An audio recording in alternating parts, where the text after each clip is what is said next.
Who would have thought that the world-renowned preacher Billy Graham would produce a son who'd rather think about motorcycles, cigarettes, and rock music than God? Franklin Graham certainly was a rebel, until God wrangled his heart and turned him into the leader of one of the most boldly Christian relief ministries that exists today.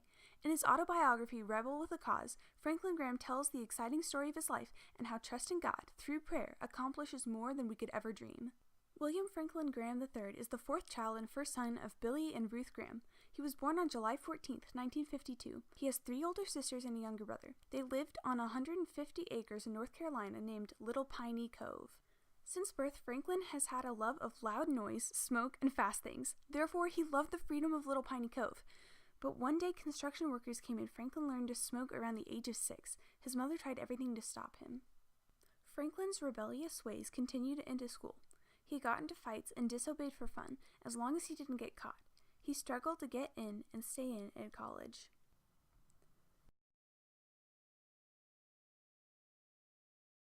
In fact, he got permission to take a Land Rover from England to Mafraq, Jordan for 1 semester and help the ladies of a hospital. This trip was the first trip that started to alter his heart before God. God had sent a man named David Hill to Franklin. David had a pretty glamorous, sinful life until God saved him, but his boldness now was for Jesus. David pointed verses in Romans 7 and 8 out to Franklin, and after a while, he chose Jesus over himself. The rebel had found the cause. Immediately, Franklin worked to quit his lifelong smoking habit. He married Jane Austen Cunningham, a lady he liked for several years from his hometown, Montreat. His mother, quite the prankster, put a snake in a suitcase for their honeymoon.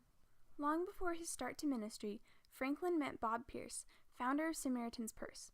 Bob discipled Franklin and helped establish him at Samaritan's Purse to do works like help a friend in Beirut deliver food through bullet storms, have a spot on Billy's preaching team to communist countries, comfort displaced, starving Kurds in Turkey, and teach a group of Contras in Nicaragua how to be chaplains. It was their mission to do all in the name of Christ. God later called Franklin to preaching.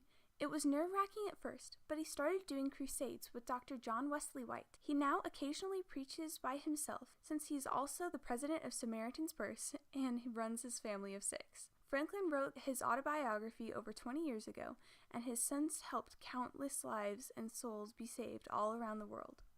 Franklin's life teaches the importance of trusting God through prayer. He learned this when he went on his first trip to the Middle East to help the hospital in Mafraq, Jordan. The ladies there prayed for specific amounts of money, and God always provided exactly what they needed, which stunned then non-Christian Franklin. He also learned this a great deal when Bob Pierce taught him to leave God room and trust God to cover it. Franklin used this prayer, and God provided through the television show Interview even without Franklin asking for money. Many times in his life, Franklin has been blown away by God's powerful response to prayer when you simply trust him to take care of it. Through praying and trusting God, Franklin Graham's life was dramatically changed from selfish and rebellious to giving and rebellious, only against the forces of evil and hurting in this world.